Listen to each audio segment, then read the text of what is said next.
नमस्कार साथियों, परीक्षान परिवार में आप सभी का स्वागत है। चलिए साथियों, आज हम लोग एक महत्वपूर्ण टॉपिक को देखेंगे जिससे आपके परीक्षा में बार बार प्रश्न बनते हुए आए हैं। तो हम लोग समझेंगे क्या आज क्या होता है, देखेंगे हम लोग दाब और प्रतिरोध। दाब के बारे में बार बार प्रेशर से जो प्रश्न बनते हैं हम उसको देखेंगे, क्या क्या चीजें उसमें जो दाब के प्रकार में दिए गए एक एक करके उसको समझेंगे। इसके अलावा जो उसमें थ्योरी के बाद हम लोग सबसे महत्वपूर्ण जितने भी प्रश्न आए हुए हैं, जो महत्वपूर्ण प्रश्न है, हम प्रश्नों को भी देखते हुए आगे बढ़ेंगे। तो चलिए शुरुआत करते हैं, देखते हैं क्या होता है प्रतिरोध एवं दाब के बारे में हम लोग अध्ययन करेंगे। तो समझते हैं पहले क्या चीज होती है, इसको देखेंगे और समझेंगे। तो देखते हैं प्रतिरोध एवं दाब क्या बोलते हैं, अंग्रेजी में थ्रस्ट एंड प्रेशर। ठीक है, प्रतिरोध एवं दाब क्या होता है इसके बारे में हम लोग देखते हैं, क्या क्या चीजें इसमें शामिल है, एक एक करके समझते हैं। तो कहते हैं किसी सतह के संपूर्ण क्षेत्रफल पर सतह के लंबवत लगने वाले बल को ही प्रतिरोध कहा जाता है। ठीक है, किसी सतह के संपूर्ण क्षेत्रफल पर लगने वाले बल को ही क्या कहा जाता है, प्रतिरोध कहा जाता है। तथा प्रति इकाई क्षेत्रफल पर लगने वाले बल को हम किस नाम से जानते हैं, तो दाब के नाम से जानते हैं। ठीक है, प्रति इकाई क्षेत्रफल पर लगने वाले बल को हम किस नाम से जानते हैं, तो दाब के नाम से इसको जाना जाता है। तो आगे देखते हैं क्या क्या चीजें इसमें दी गई हैं। अगला हमारा दिया है क्या इसी में, तो दाब कैसी राशि है, दाब एक अदिश राशि है। पहले बताया, इसके बारे में आप लोगों को बता चुके हैं, आप लोग ध्यान दीजिएगा। पूछता है पेपर में कि दाब किस प्रकार की राशि है, तो दाब एक अदिश राशि है। इसका एसआई मात्रक अगर बात करें तो क्या होता है, एसआई मात्रक पास्कल या फिर न्यूटन मीटर होता है। एसआई मात्रक बात करें तो क्या होता है, पास्कल या फिर न्यूटन मीटर होता है। स्पष्ट है कि किसी क्षेत्रफल पर पड़ने वाला दाब उस सतह पर आरोपित बल के अनुक्रमानुपाती तथा सतह के क्षेत्रफल के व्युत्पन्नानुपाती होता है। इस चीज को भी आप लोग क्या करेंगे, ध्यान देंगे। सबसे प्लस पॉइंट हमारा क्या रहेगा, दाब कौन सी राशि है, तो अदिश राशि है। मात्रक पूछेगा तो पास्कल या फिर न्यूटन मीटर होता है। और सबसे बड़ी बात की दाब जिस क्षेत्रफल पर लगता है उस सतह पर आरोपित बल के अनुक्रमानुपाती तथा सतह के क्षेत्रफल के व्युत्पन्नानुपाती के बराबर वो होता है। आगे देखते हैं, अगला हमारा दिया है दैनिक जीवन में दाब के अनुप्रयोग। दैनिक जीवन में दाब के अनुप्रयोग क्या क्या होते हैं हम उसको देखते हैं। दैनिक जीवन में दाब के क्या क्या अनुप्रयोग होते हैं, तो पहला दिया, स्कूल बैग की पट्टियां चौड़ी बनाई जाती हैं ताकि उनका पृष्ठीय क्षेत्रफल अधिक हो जाए और बच्चों के कंधों पर उनका क्या करे, दाब कम पड़े। तो इसको भी क्या करेंगे आप लोग, दाब के अनुप्रयोग में अगर देखें तो इस सब प्रश्न बनते हुए आए हैं, तो इसको भी ध्यान देंगे। स्कूल बैग की पट्टियां चौड़ी क्यों बनाई जाती हैं, ताकि उनका पृष्ठीय क्षेत्रफल, जो पृष्ठीय क्षेत्रफल होता है बैग का, वो क्या रहे साथियों, अधिक हो जाए और बच्चों के कंधों पर जो दबाव होगा वो क्या होगा, उससे पृष्ठीय क्षेत्रफल के नाते वो दबाव कम पड़ेगा। अगला दिया है, मनुष्य जब चलता है तो भूमि पर अधिक दाब पड़ता है क्योंकि चलते समय एक समय में सतह भूमि पर एक ही पैर लगता है, जबकि खड़े रहने पर भूमि पर अपेक्षाकृत कम दाब पड़ता है क्योंकि तब मनुष्य के दोनों पैर क्या होते हैं, भूमि पर स्थिर होते हैं। और कुछ भी इनके अनुप्रयोग देखते हैं।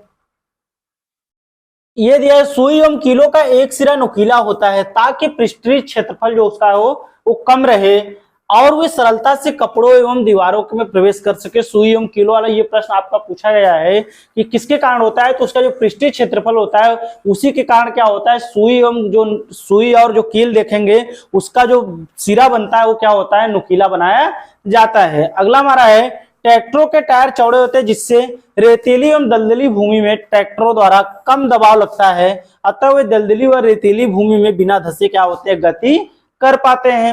इसी प्रकार नुकीली अड़ियों वाले जूतों की तुलना में चपटे जूतों की सहायता से बालू पर चलना क्या होता है, आसान होता है। तो ये कुछ क्या थे, अनुप्रयोग हैं। आगे देखते हैं, पृथ्वी की सतह से लगभग 500 किलोमीटर की ऊंचाई तक वायुमंडल का विस्तार है।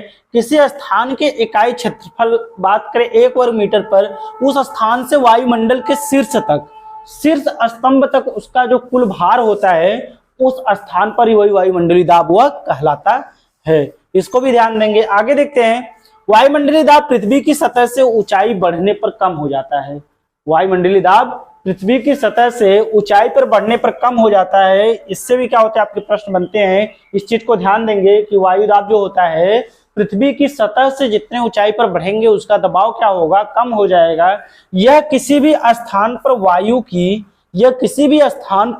वायु की ऊंचाई के सापेक्ष स्थिर एवं नियत नहीं रहता, बल्कि मौसम एवं ऋतुओं में परिवर्तन के साथ क्या होता है, इसमें भी परिवर्तन होता रहता है। इस चीज को भी आप लोग क्या करेंगे, ध्यान देंगे।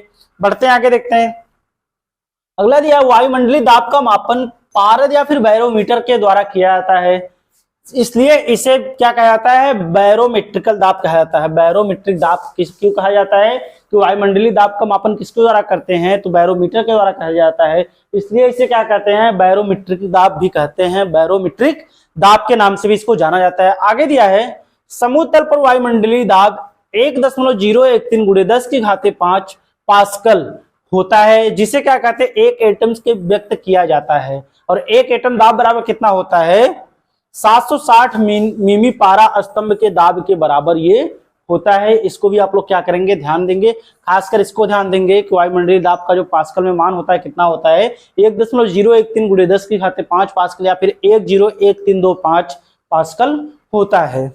नेक्स्ट देखते हैं क्या दिया है।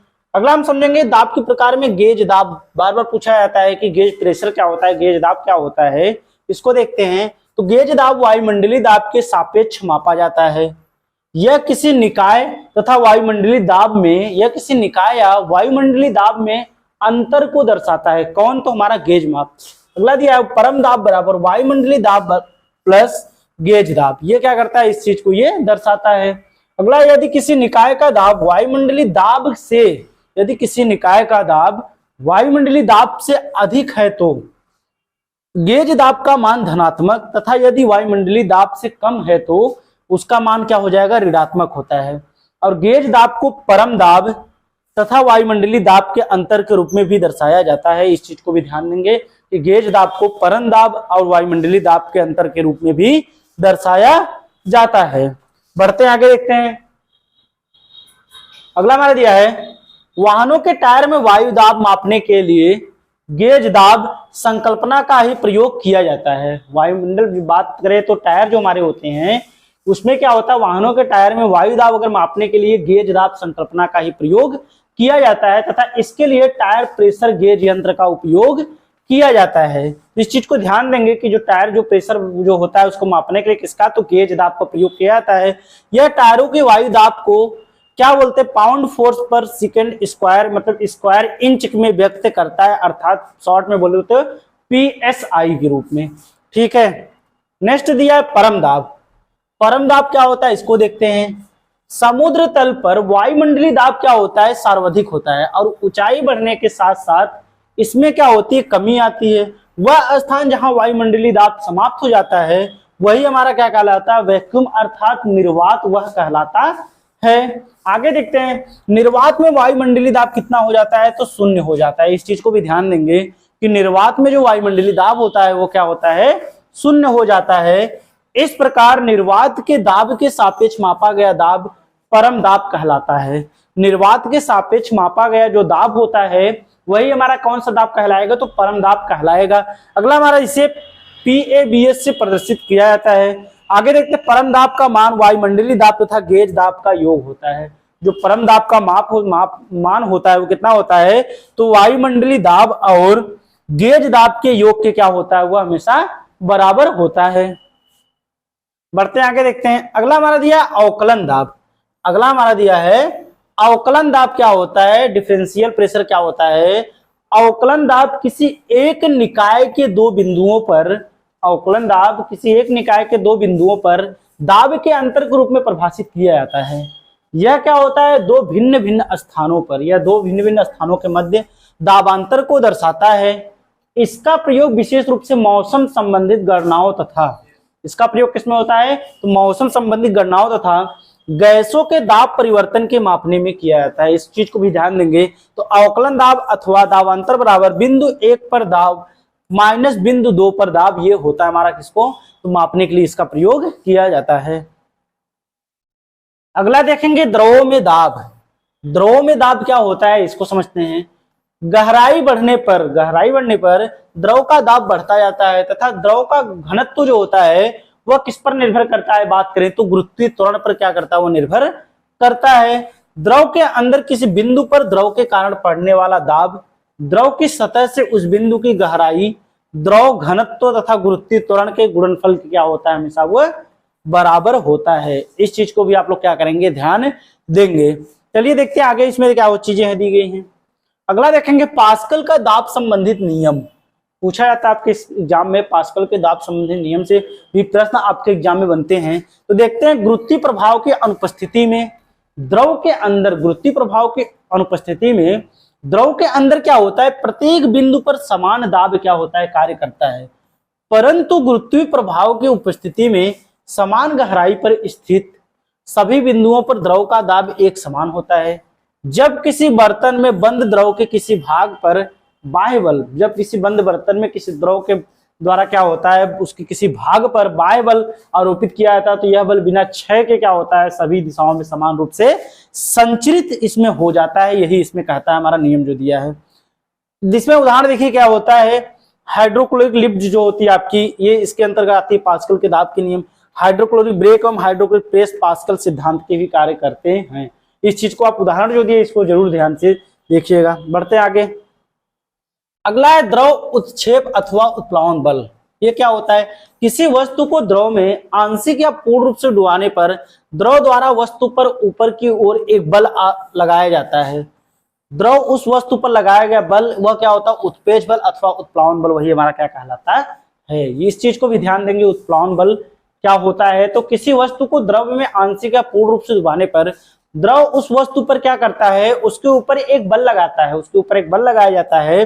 द्रव उस वस्तु पर जो लगाया गया बल होता है वही हमारा क्या कहलाता है, उत्प्रेक्ष बल, या फिर उसे हम क्या कहते हैं, उत्प्लावन बल के नाम से जानते हैं। वस्तु के जिस बिंदु पर उत्प्लावन बल कार्य करता है उसे ही उत्प्लावन केंद्र कहते हैं। ठीक है, अगला देखेंगे हम लोग, देखेंगे आर्किमिडीज का सिद्धांत। इसी में हम लोग लेके चले, आर्किमिडीज का सिद्धांत भी आपके एग्जाम में पूछा जाता है, ये भी दाब से देखते हैं इसमें क्या है। आर्किमिडीज सिद्धांत को हम लोग देखते हैं, जब कोई वस्तु किसी द्रव में पूर्णतः अथवा आंशिक रूप से डुबाई जाती है तो उसके भार में प्रत्यक्ष कमी होती है। वस्तु के भार में यह कमी वस्तु द्वारा हटाए गए दाब के भार के क्या होती है, बराबर होती है। तो ये क्या होता है, आर्किमिडीज का सिद्धांत, बहुत ही फेमस सिद्धांत है इनका। ये बार बार आपके एग्जाम में पूछा गया, इससे प्रश्न भी बनते हैं आर्किमिडीज के सिद्धांत से। इस चीज को आप लोग ध्यान देंगे कि जब कोई वस्तु किसी द्रव या जल में पूर्णतः आंशिक या पूर्णतः रूप से डुबाई जाती है तो उसके भार में वो कमी होती है, और उस वस्तु के भार में जो कमी होती है उस वस्तु द्वारा हटाए गए दाब के भार के वो क्या होती है, बराबर होती है। देखते हैं आर्किमिडीज के सिद्धांत के अनुसार कुछ बातें कही गई हैं। किसी ठोस का अपेक्षित घनत्व बराबर ठोस का वायु में भार बटे जल में ठोस के भार में कमी। दूसरी बात क्या है, किसी द्रव का अपेक्षित घनत्व बराबर क्या होता है, द्रव में ठोस के भार में आई कमी बटे जल में ठोस के भार में आई कमी। ये क्या होता है, इनके उन्होंने ये सिद्धांत अपने बताया है। अगला देखेंगे डेंसिटी घनत्व क्या होता है। घनत्व के बारे में हम लोग समझते हैं। डेंसिटी घनत्व क्या होती है, पदार्थ के प्रति इकाई आयतन में उपस्थित द्रव्यमान को उसका घनत्व कहते हैं। पदार्थ के बात करें, पदार्थ के प्रति इकाई आयतन में उपस्थित द्रव्यमान को ही उसका क्या कहते हैं, घनत्व कहते हैं। और इसका मात्रक क्या होता है, किग्रा प्रति मीटर होता है। इस चीज को भी ध्यान देंगे, किग्रा प्रति मीटर होता है घनत्व का मात्रक। या घनत्व बराबर क्या होता है, द्रव्यमान बटे आयतन। घनत्व बराबर क्या होता है, तो द्रव्यमान बटे आयतन। आगे देखते हैं अपेक्षित घनत्व क्या होता है। जल के घनत्व के सापेक्ष किसी वस्तु का घनत्व उसका अपेक्षित घनत्व कहलाता है। जल के सापेक्ष अगर बात करें किसी वस्तु का घनत्व, उसका वही क्या कहलाता है, अपेक्षित घनत्व कहलाता है। अगला देखेंगे प्लवन क्या होता है, फ्लोटेशन। प्लवन क्या होता है, इसको देखते हैं। किसी वस्तु के द्रव में तैरने का गुण ही क्या कहलाता है, प्लवन कहलाता है। अगर कोई वस्तु किसी द्रव में तैर रही है तो वही हमारी क्या कहलाएगी, वही प्लवन कहलाएगी। देखते हैं तैरते हुए द्रव पर मुख्यतः निम्नलिखित दो बल कार्य करते हैं। कौन कौन से वो दो बल कार्य करते हैं देखते हैं। पहला है वस्तु का भार और दूसरा है द्रव का उत्प्रेक्ष अथवा क्या कहलाता है, उत्प्लावन बल। ये किस पे कार्य करते हैं, तो प्लवन में ये चीजें जरूरी होती हैं, ये दोनों बल कार्य करते हैं। ठीक है, इसको भी आप लोग क्या ध्यान देंगे। आगे दिया, यदि वस्तु का भार दिया, इसमें माना है हटाए गए द्रव के भार से अधिक होता है। इसको हम पहले ही बता चुके हैं, अर्थात W<W2। ये सब चीजें हम क्या किए, पहले ही बता चुके हैं। यदि वस्तु का भार उसके घनत्व के द्वारा हटाए गए भार के तो W बराबर W1 होती, इस स्थिति में वस्तु के ऊपर क्या होती है, वह तैरेगी। ये भी इससे संबंधित है। चलिए, हम लोगों ने क्या देखा, दाब को देख लिया। अब हम उससे संबंधित जो प्रश्न आए हुए हमारे उसको देखेंगे कि कौन कौन से प्रश्न आपके इंपॉर्टेंट आए। पहला प्रश्न है, पास्कल के नियम में निम्नलिखित में से कौन सा कथन कहा गया है। बात करें पास्कल के नियम में निम्नलिखित में से कौन सा कथन कहा गया है, देखते हैं। ऑप्शन ए हमारा है, प्रत्येक क्रिया के लिए एक समान और विपरीत प्रतिक्रिया होती है। क्या बात सही है? अगर बात करें प्रत्येक क्रिया के लिए एक समान और विपरीत प्रतिक्रिया होती है, क्या ये पास्कल का नियम कहता है? दूसरा है स्थिर आयतन और द्रव्यमान वाली एक आदर्श गैस के लिए सीधे तापमान के समानुपाती होता है। जो दाब होता है स्थिर आयतन और द्रव्यमान वाली एक आदर्श गैस के लिए दाब सीधे तापमान के समानुपाती होता है। जो दाब होता है वो सीधे तापमान के समानुपाती होता है। क्या ये बात कही है? अगला देखते हैं, तीसरा दिया है द्रव में किसी भी बिंदु पर दबाव में परिवर्तन संचित किया जाता है जिससे पूरे द्रव में हर जगह एक ही परिवर्तन होता रहता है। तो हम लोगों ने पहले ही देखा था ये चीजें, बाकी डी दिया इनमें से कोई नहीं, तो ये तो पहला तो होगा नहीं किसी क्रिया के प्रति, ये क्या होगा? न्यूटन ने इसको बताया है। बाकी ये भी आपका नहीं होगा। बल्कि तीसरा हमारा जो दिया यही क्या होता है? दाब के बारे में अगर बात करें तो सही कहा गया है कि द्रव में किसी बिंदु पर दबाव में जो उसके दाब में परिवर्तन होता है संचित किया जाता है जिससे पूरे द्रव में क्या होता है? हर जगह एक ही प्रकार का जो होता है परिवर्तन होता रहता है, परिवर्तन की क्रिया चलती रहती है। ऑप्शन सी हमारा जो दिया वही क्या होगा? यहाँ पर सही होगा। अगला प्रश्न देखते हैं क्या दिया हमारा, इसको पढ़ते हैं। इसको हम लोगों ने देखा भी था। हाइड्रोक्लोरिक मशीनों का कार्य निम्नलिखित में से किस नियम पर आधारित है? हाइड्रोक्लोरिक मशीन अगर जो बात करें, अगर उसका कार्य किस नियम पर आधारित है? ऑप्शन ए दिया है आदर्श गैस नियम पर, ऑप्शन बी हमारा दिया है न्यूटन का शीतलन नियम पर, ऑप्शन सी है गुरुत्वाकर्षण का सार्वभौमिक नियम पर, और ऑप्शन डी है पास्कल के नियम पर। तो हम पहले ही देख चुके थे, तो हम लोग किस नियम पर, किस सिद्धांत पर कार्य करता है?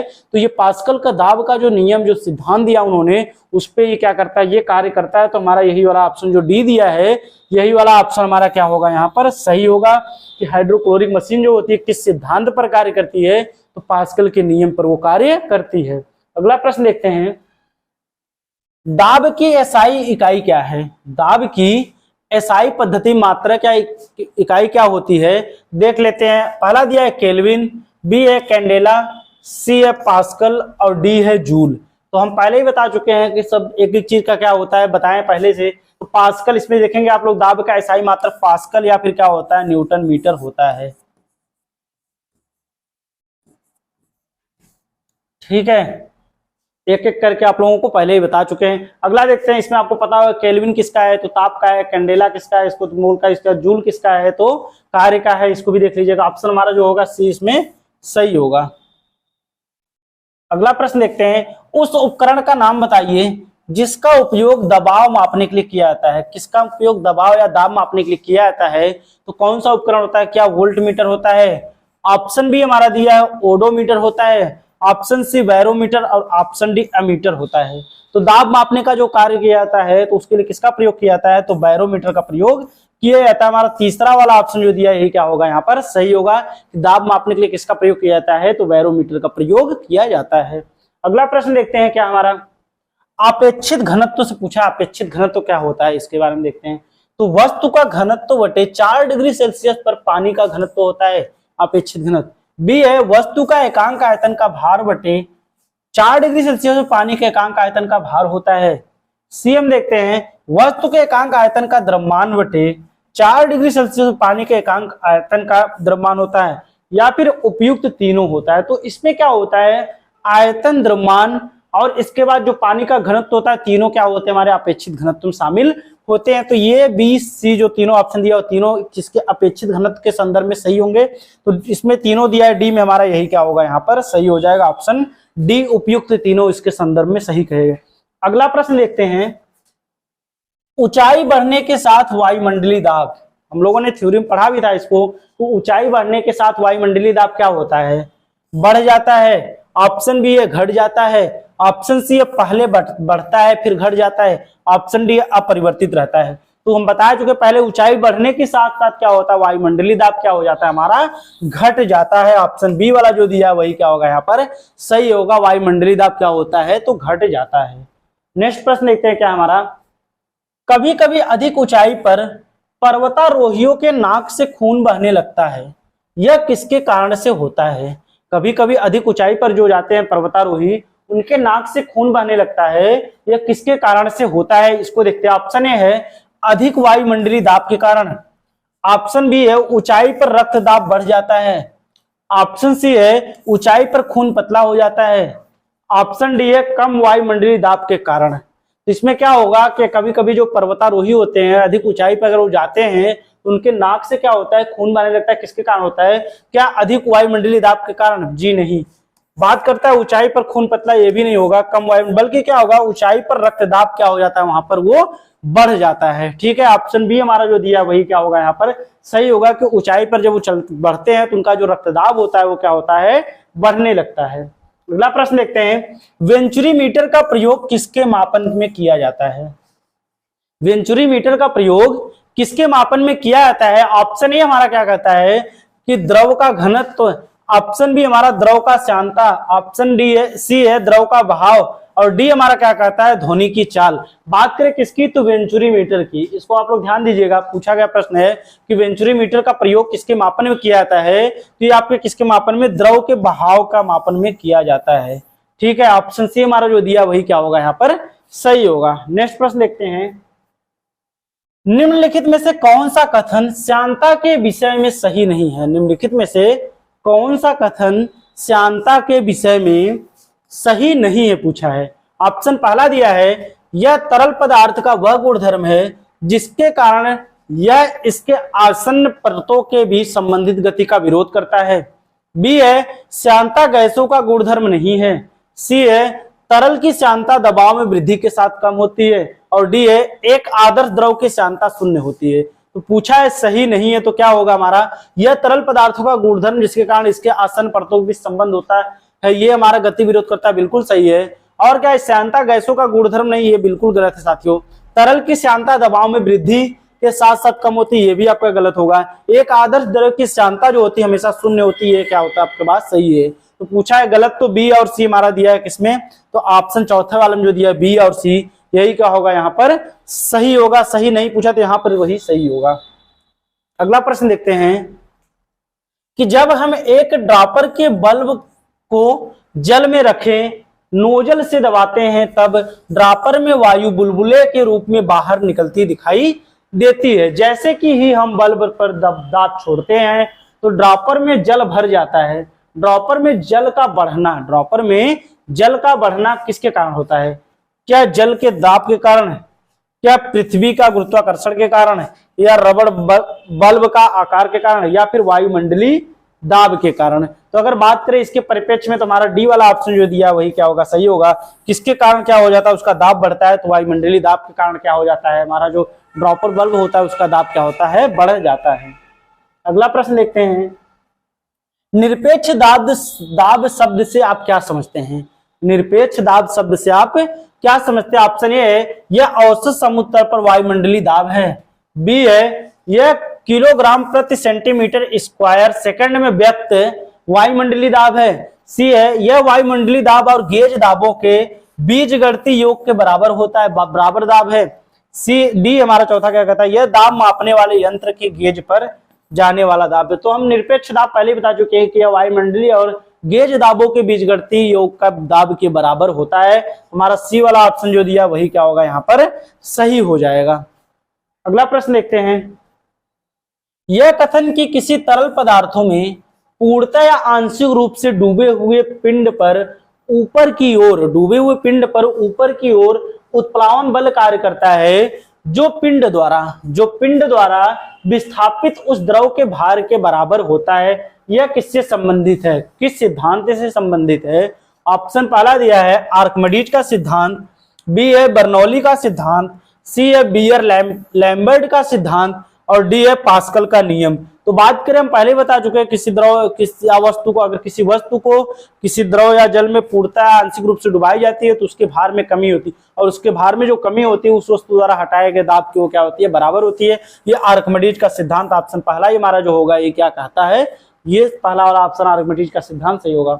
अगला प्रश्न देखते हैं कि कील में नुकीले सिरे क्यों होते हैं? ये भी देखिए हम लोगों ने देखा, कील में नुकीले सिरे क्यों होते हैं? ऑप्शन है, एक सूक्ष्म क्षेत्रफल पर कार्य करने वाला बल एक सूक्ष्म दाब को बढ़ाता है। बी क्या कहता है, एक बड़े क्षेत्रफल कार्य करने वाला बल एक शून्य दाब डालता है। सी हमारा क्या कहता है, एक सूक्ष्म क्षेत्रफल पर कार्य करने वाला बल एक बृहद दाब डालता है।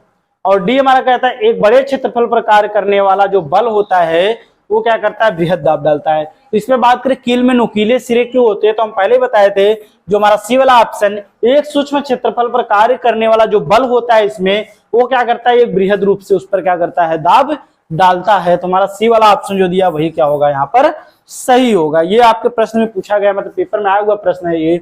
तो साथियों आज हम लोगों क्या हुई, हम लोगों ने क्या देखा, दाब को देखा, दाब से संबंधित, प्रेशर से संबंधित जितने भी प्रश्न हम लोगों ने उसको देखा। तो आप हमारे चैनल को अगर सब्सक्राइब नहीं किए हैं, चैनल को सब्सक्राइब कर लें, वीडियो को लाइक करें, कमेंट करें और ज्यादा से ज्यादा शेयर करें। तो साथियों आपको कोई भी डाउट कमेंट सेक्शन में पूछ सकते हैं। हमारा साथ देने के लिए आप सभी का बहुत बहुत धन्यवाद।